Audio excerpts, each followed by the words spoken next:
This is a continuation of the notes for 5.5, multiple angle and product to sum formulas for pre-calculus. And we just got done with class, and now I am recording the rest of the lesson so that Tuesday we will have a Tuesday we'll have our review day, and then Wednesday 2:20 will be the first part of the mid-quarter exam. Thursday the homework will be due, and it'll be the second part. So I think if you were here, you did these this problem, and if I checked your answer, it was probably correct.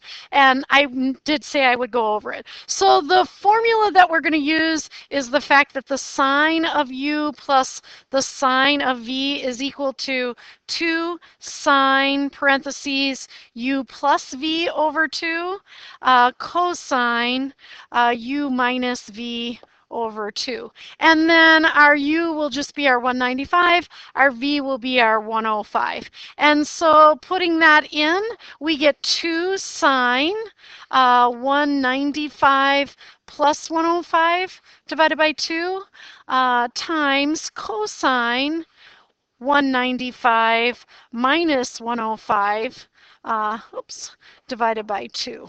And then we just do that arithmetic. So we get 2 sine 195 plus 105 divided by 2 is 150. And cosine 195 minus 105 divided by 2 is 45.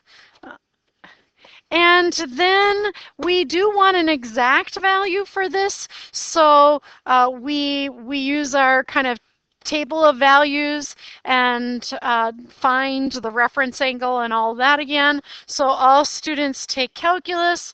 The 150-degree angle is in that second quadrant, and so our reference angle is 180 minus 150, which is 30 degrees. And we are finding the sine, and the sine is positive. So we can say that the sine of 150 degrees is equal to the sine of 30 degrees, and the sine of 30 degrees is 1/2. So we're going to replace that with 1/2, and I'll go back to, this is our 2 stays the same. The sine of 150 is 1/2.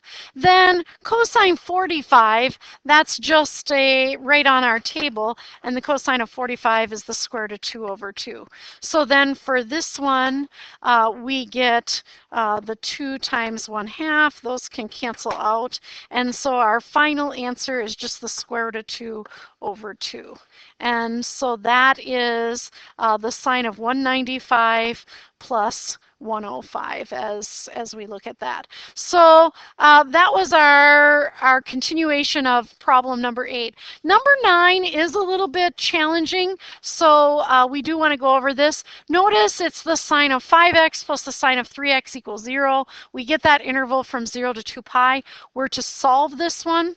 And what we need to notice in this is that we can use one of our formulas for the sum to product. And maybe I'm going to just move all this down a little bit. Oops, looks like I have a little funny thing there. And I'm just going to remind myself that the sine of 5x plus the sine of 3x, we're going to use the sine of u plus the sine of v is 2 sine u plus v over 2 cosine u plus v, or u minus v over 2.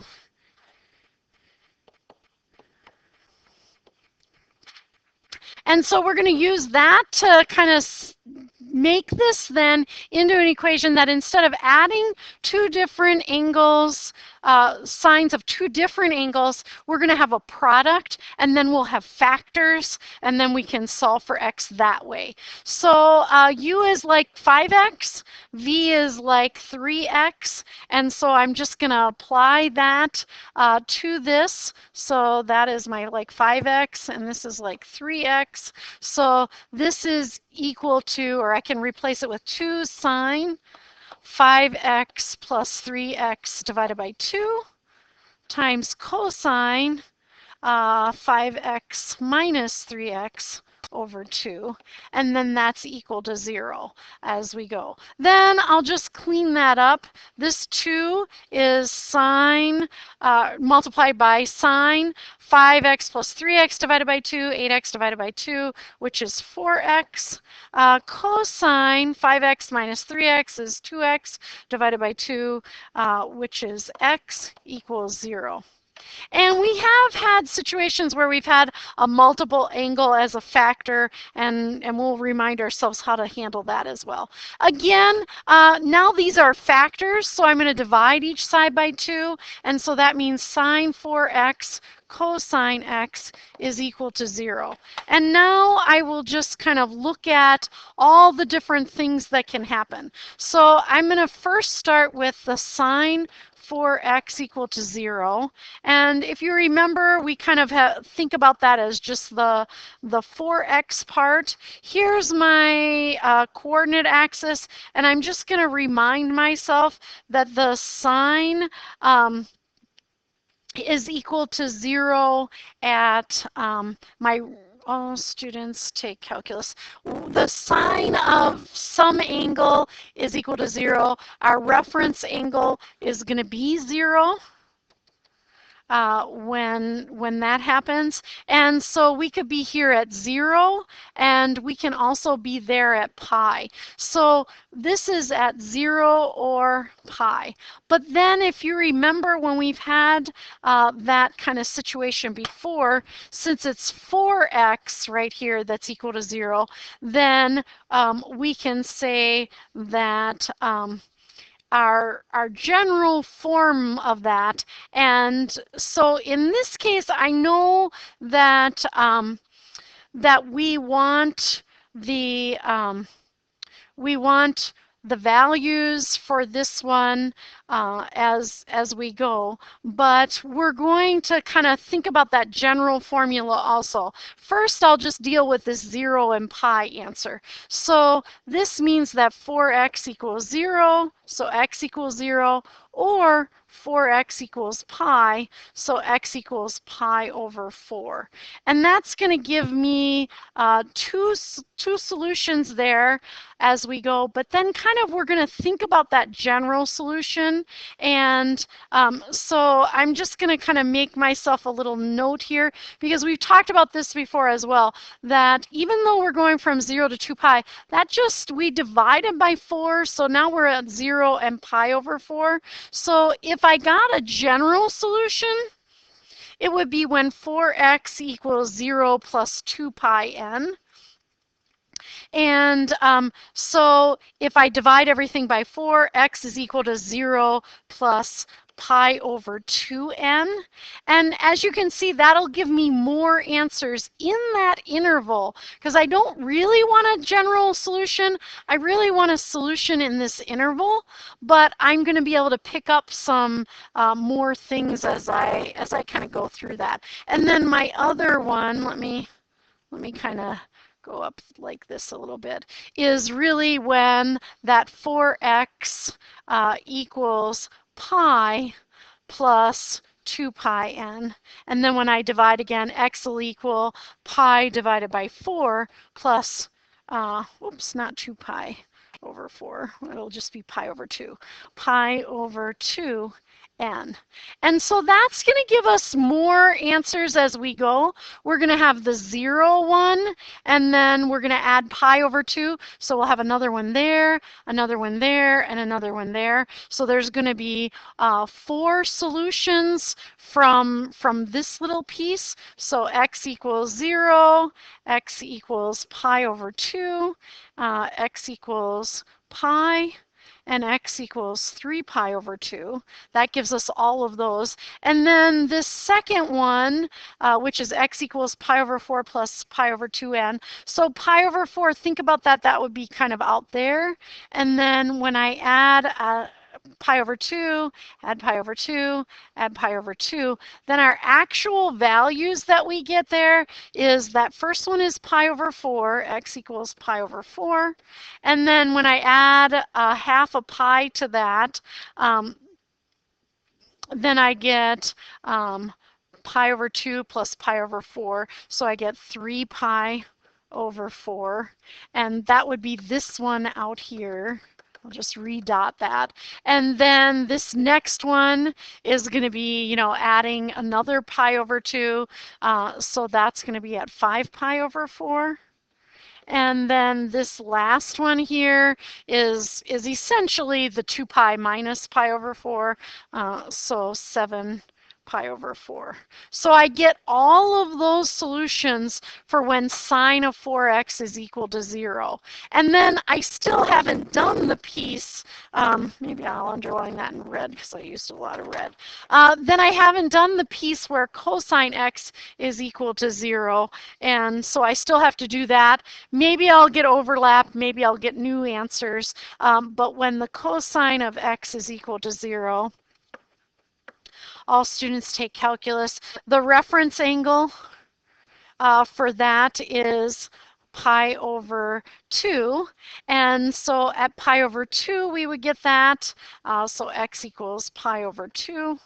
And then at 3 pi over 2 again, so x equals 3 pi over 2. And those are, I think, already on our list. Here's pi over 2, and here's 3 pi over 2. So we don't get any new values from that. And we didn't have 4x like before, where we had to kind of figure that out. So then if we have to list all solutions, in the interval from 0 to 2 pi, they would be all of these and all of these. And so maybe I'll try to list them from smallest to largest. So x equals 0, pi over 4, pi over 2, 3 pi over 4, pi, 5 pi over 4, 3 pi over 2, and 7 pi over 4. So that would give us all solutions in that interval. So that one was a little bit more challenging. I did want to go over that for you. And it was also a good review or reminder of when we have this sign of a multiple angle there as we go. Then there is one application problem, and so I will go through that with you as well.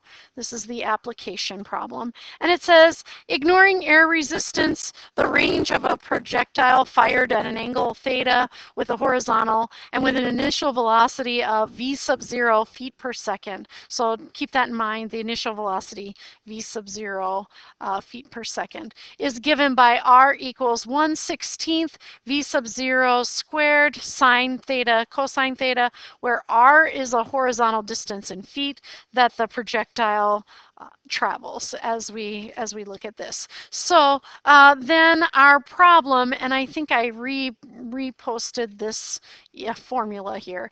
Here it is. Yeah, I have that here for us. It says a football player can kick a football from ground level with an initial velocity of 80 feet per second. So that means our v sub 0 is 80. V sub 0 is 80 feet per second as we go.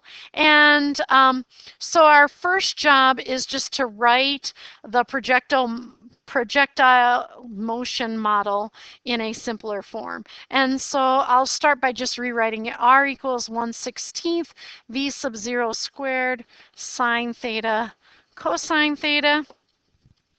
And so now I'm actually going to have you look over your formula sheet, maybe even the one you get to use for the test. And what we want to do, we're going to put that 80 in here in just a second. But we also want to kind of think of, do you notice any of our formulas off of there that we can put in here so that we're not doing two different trig functions? So I'm going to start by putting my 80 in there, and so R equals 1/16 times 80 squared. You know what? I think I'm not going to do it that way. I apologize. Um, because I don't want to square that 80, get that big number, and do all that. What I really want to do first is I want to look for a formula that has sine theta, cosine theta in it. And the one that I'm thinking of is sine of 2 theta. The sine of 2 theta, which is 2 sine theta cosine theta. And so right here I have, and I'm going to use the magic pen, I have this piece that's the same, but I don't have a 2, I have 1/16. So to get 2 in there, I feel like, and I'm using the magic pen now, but I'll rewrite this. If I multiply by 2 over 2, I can get this 2 to be kind of part of all that, and then 2 times 16 will be 32 in that denominator. So that's what I'm going to do. I'm going to write this as 1/16 v sub 0 squared times 2 over 2 sine theta cosine theta. And then I'm going to use that magic pen again just to notice for myself that I have all of that, which is the same as that, and I can replace that with the sine of 2 theta, and then this 2 that's down here, I can just multiply it in that denominator times that 16 as well. And so that's what I'm going to do on this one. I have a little errant mark there. And so I'm gonna get this projectile motion in a simpler form, and the 80 is going to come in there in the next part. So 1/16 times 1/2, that's 1 over 32. V sub 0, I'm gonna V sub 0 squared, and then sine 2 theta. And again, I'll use the magic pen one more time just to kind of make sure I know what I did there. I took this piece and I used that magic pen. I took that piece, and that's from there to there, which is the same as that, and I replaced it with sine 2 theta, and then I have this 2 in the denominator and the 16 in the denominator, so they stay in the denominator and become 32. So I have R equals 1 over 32 v sub 0 squared times the sine of 2 theta. And then I just have a single trig function as I look at that one, and that'll make it a little bit easier for me. And then part B says, at what angle must the player kick the football so that the football travels 200 feet as we look at that? So if you remember from this other page, and maybe I'll just kind of go back here, R is the horizontal distance in feet, so that R is going to be 200, and oops, I went the wrong way. R is going to be 200. Our initial velocity V sub 0 is going to be 80. That's when I'm going to use this 80 in this problem. And so now I have this new form or version of that. So R equals 1 over 32 V sub 0 squared sine 2 theta. And from my data above, either, all the way above or just right here, V sub 0 is going to be 80. And my R is going to be 200. So I'll just plug those in. 200 equals 1 over 32 times V sub 0, which is 80 squared, sine 2 theta. So that gives me kind of that little piece of that. And then I can kind of clean things up a little bit here, and I'll say 200 is equal to 6,400 over 32 sine 2 theta. And then I'm just going to multiply both sides. Maybe I'll use a different color by 32 over 6,400 times 32 over 6,400, and that's over 1. When I do that, and I figure all of that out, I just get 6,400 over 6,400. So these cancel. I get 1 equals sine 2 theta. And so I don't know, I like to write it the other way. Sine 2 theta is equal to 1. And then I just solve that like I have been in the past. All students take calculus. I look for when the sine is equal to 1. So my reference angle is pi over 2. If I have my little dot there, that's at 0, 1, so the sine is 1.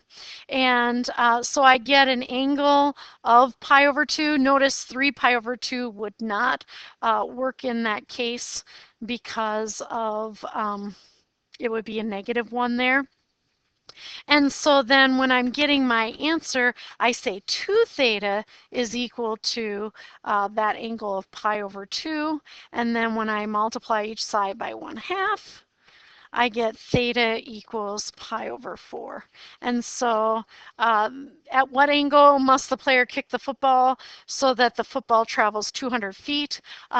Theta has to be pi over 4, which is in degrees 45 degrees as we look at that. And so that is the end of this lesson. And then on Tuesday, we will have a review day. You have all of the things that you need, and you have the review problems available to you. And then Wednesday will be the exam for 4.8 and 5.1 through 5.5 part 1. And Thursday, the homework for 4.8 and 5.1 through 5.5 will be due, and we'll have the second part of the exam. So that is this lesson. And let me see if I can remember how to stop this. Have a good weekend.